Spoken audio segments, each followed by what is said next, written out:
So it's going to be a tough game. Let's just say that this is going to be the match prediction for the Chelsea game. Against Arsenal, I said 3-1 for us.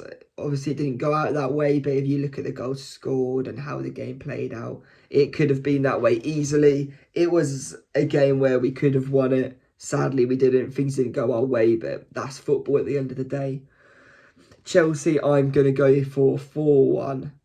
And I know that's a mental statement and people think it's stupid, but Sandro is at the training ground. What more do you need to say? Sandro, the day before a game or 2 days before a game, is at the training ground. Think of when he was at our club, set pieces, defending and bash. Simple. Think of his goal against United. 2 things we've struggled with this season: scoring from outside the box and defending set pieces. Sandro, outside the box for his goals, set piece, defending. What more do you need? But on a serious note, in a sense, I think, I said in my predicted lineup video, I think Porro is going to go left back personally, and he's going to be able to deal with Palmer. Then Palmer is also, Van der Ven at left back will be able to deal with those balls through to Nicholas Jackson. Then all you've got to do with Royale is just marshal the run of Mudryk, make sure he's not facing goal, and just keeping him out wide, because he usually just gets the ball under his feet and then tackles himself.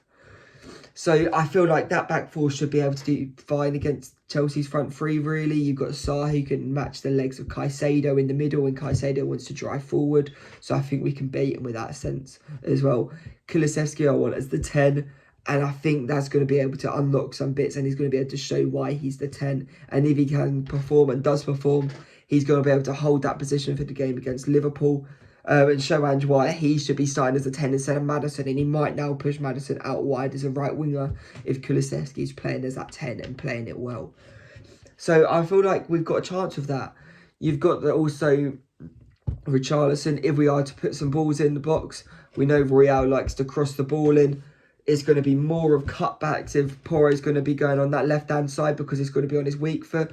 Or it's going to be balls cut in and then get pretty much out in swingers, towards the goal. And it's just going to be a flick on, which is really good for Richarlison because he's good at those headers as well.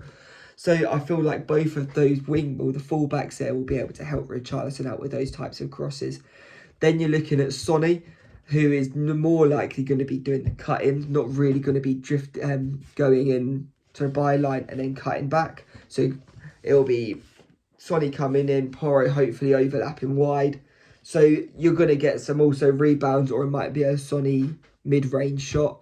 Johnson loves to run to the byline, cut it back. Hopefully Richarlison coming in. And you've also going to have Porro inverting coming up as well. And also Sonny coming at the back stick. There should be a few there. Kulusevski, I think he's like 6'1", isn't he? 6'2", something like that. Coming into the box. Hopefully getting some volleys in as well. Having the ball coming at him so he can go left foot volleys straight across back across goal. It's a possibility with those sides of finishing with that sort of lineup. I think, especially with our form recently, I think we can win. And I know that's kind of a stupid statement because if you look at our last 2 games, we conceded 7 goals and only scored 2. But there has to be a reaction. And especially with, sadly, like how fickle some of our fans are, especially online, which aren't really our fans. They came on the bandwagon since the 2019 Champions League final. Now they think it was a trend supporting Spurs going through the good. And now they're like, oh, well, we should be getting to the Champions League final every season, things like that. And you've also got the crying merchant fans of yellow and gold till Tottenham are sold, like. And if we don't win the treble every season, then they're disappointed. People are now saying Ange out. There's a little bit of hate on Levy as well. And I don't see why. But I feel like with that sort of pressure at the club pushing onto those, I feel like there has to be a reaction. And especially if Ange wants top 4. And I don't think Ange is the type of person who's going to concede points, want to concede points and concede positions to get Europa League on purpose. I feel like he wants to win every single game there is. And he's kind of said that in interviews as well. So he's going to want a reaction against them. Also, when we last played them, They weren't great. We was just stupid. And when you look at that game, it was Udogie messed up. Romero messed up. Both got sent off.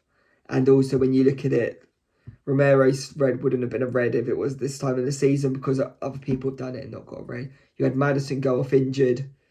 Who else? There was another player got injured that day as well, wasn't there? Oh yeah, Van der Ven got injured as well that day. So you're looking at it and we had pretty much a bare-bone team, and we still had the Dyer goal, which was disallowed for being an inch offside. And that would have made it a draw at the time, completely different game. And they pretty much got all of their goals in the last few minutes when we just went for it, and it was just over the top free ball. So I think it's a game to be had, and I don't think the Chelsea players will be up for it. I don't think Poch in his press conference is pretty much begging to come back to Tottenham. I don't think he's going to be geeing up the team saying like, well, he's going to be geeing up the team, but I don't think he's going to be like properly again for the Tottenham game. I feel like he's just going to be acting like it's another game. I don't think he's going to be like, right, we need to improve these. I want to show my old club, they shouldn't have sacked me. I can't see that with Poch because he's just saying too many nice things about us. And I get, as a Chelsea fan, it must be annoying because it would annoy me of, like, when we had Mourinho, he was just, like, talking good about Chelsea every single press conference. And yes, he did a couple of times, but not every single one, or even Conte, every single one, or even AVB. It would do everyone's head in, but Poch doesn't really care. He's just doing it anyway. But yeah, I think it is going to be 4-1, and I think it's going to be 2-0 half-time, 2-1 second half. That's my prediction. I feel like there's going to be a goal in the 23rd minute and the 37th minute. They're my 2-minute score lines, and it's going to be one of those where we're going to be really frustrated to start off with. But we've shown in games where we can actually start all right. Like if you look at the Arsenal game, first half we was a decent side. He just conceded, what is it, an own goal, a counter from a penalty, which should have been a penalty, but it wasn't called as a penalty. Then a two-hand push in the back, but I don't really think that's a foul. But I'd say one legitimate goal in that Arsenal game in the first half. We could have had a few as well. So you had the penalty instant, you had the Van der Ven, you had the Romero, you had the Son, I believe it was as well. 6 decent chances. When you look at our XG over the game, we had a 2.4 compared to a 1.4, whatever. I don't really care about XG, but it's a point in the sense of we are starting all right. We did start all right against Arsenal, but it just didn't seem to have our luck. And it's one of those games we haven't won there for so long. We haven't won a lot. I think we've won once in the Premier League at Stamford Bridge. We've lost our last 2 games. Ange's back is kind of against the wall with some of the fans, and some fans are saying that he's got to go, or some fans are saying he's being tactically naive. I feel like it's like, right, let's use that. Let's bounce off it. Let's use the fact that we've got more players injured. We've got to win it for them as well. He's not really a club captain, but he's probably the 4th choice captain of our team if you look at it, Ben Davies. He's now out for the season. You've got the winger we brought in to help us get over the line in the season, now out for the rest of the season. We need a reaction from this team to keep the top 4 hopes alive. And I can see it. I can see us winning against Chelsea for one of the first times in ages. Normally when we play Chelsea away, it's just like, oh, please, can we get it over and done with? But a midweek game when we've lost our last 2 and we need to win, it seems like something's got to happen. And I think it will. So let me know what you think the score prediction is going to be, what you think the game's going to be like, and also check out my predicted lineup as well in my next video or previous video, and I'll see you on the next one.